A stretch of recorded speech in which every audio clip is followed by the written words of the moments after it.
Now, for the first time, the government has admitted that colonial forces tortured and sexually abused Kenyan detainees during the Mau Mau uprising 60 years ago. The Foreign Office has spent years refusing to face up to the atrocities, but dramatically changed tack today as 3 elderly Kenyans began suing the government at the High Court. The case could lead to a flood of similar compensation claims from around the world.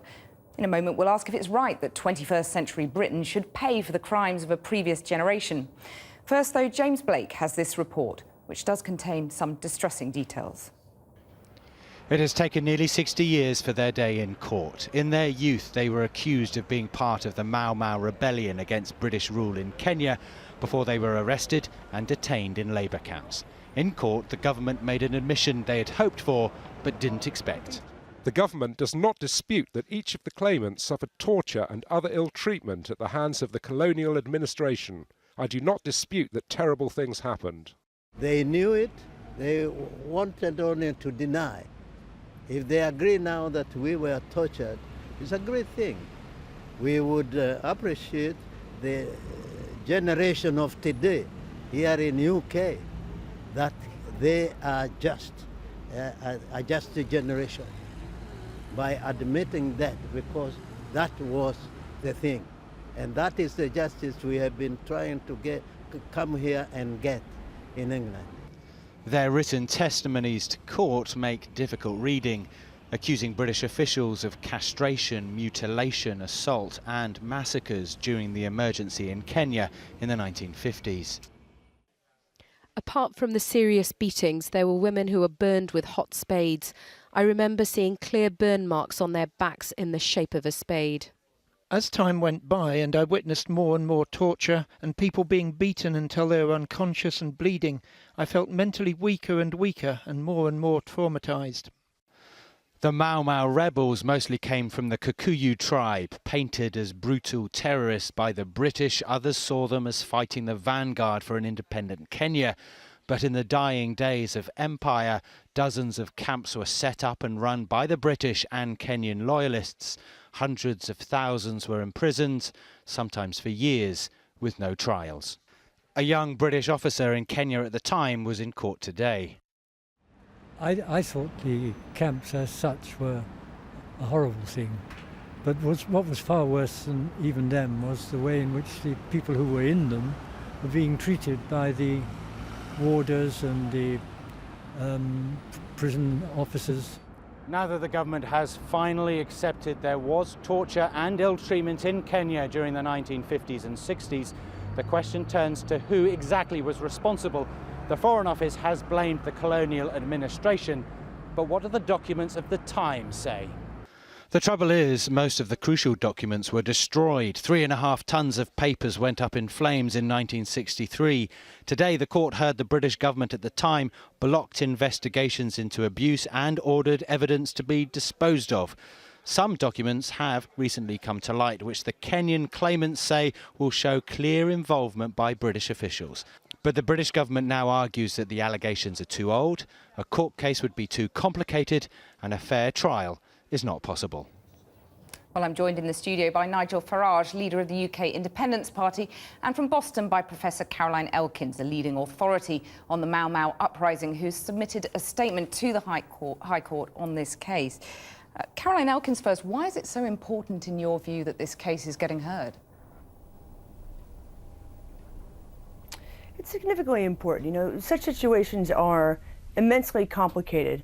But in this instance, it is so abundantly clear that tortures and brutalities took place, that extraordinary levels were taken by British colonial officials, both in Kenya and London, to cover it up at the time, and subsequently for the decades after that to cover it up. And then when this case is filed, these individuals who were validated today so historically were at first called liars. And so this is a situation where history is going to judge.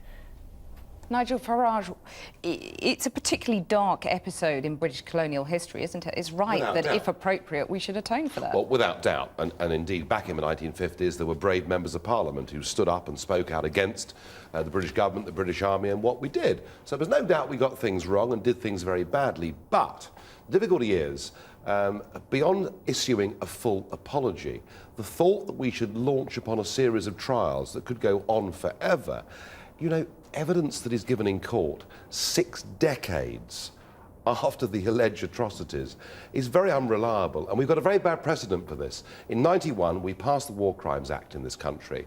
There were several hundred attempted prosecutions of Nazi war criminals. It cost £6 million and led to one prosecution. And I would argue we've got better things to do with our judicial system. Caroline Elkins, 6 decades have passed and many of the British taxpayers weren't alive when these alleged atrocities were committed. So why should this generation pay? Well, you know, I think as individuals and as nations, we inherit the good and the bad and everything in between from previous generations. You know, and I would disagree insofar as, you know, the British government has had multiple opportunities to apologize. They had an opportunity at the time to apologize in the 1950s, and I completely agree. Brave members of parliament were called liars. Yeah. And for decades after that, a similar kind of thing. And most recently, when incontrovertible evidence is presented, again, individuals are called liars. And the British government, in this particular instance with this case, could have stopped the expenditure of British taxpayer money by simply doing the right thing when the case was filed, and they have refused to do so. Nigel Farage.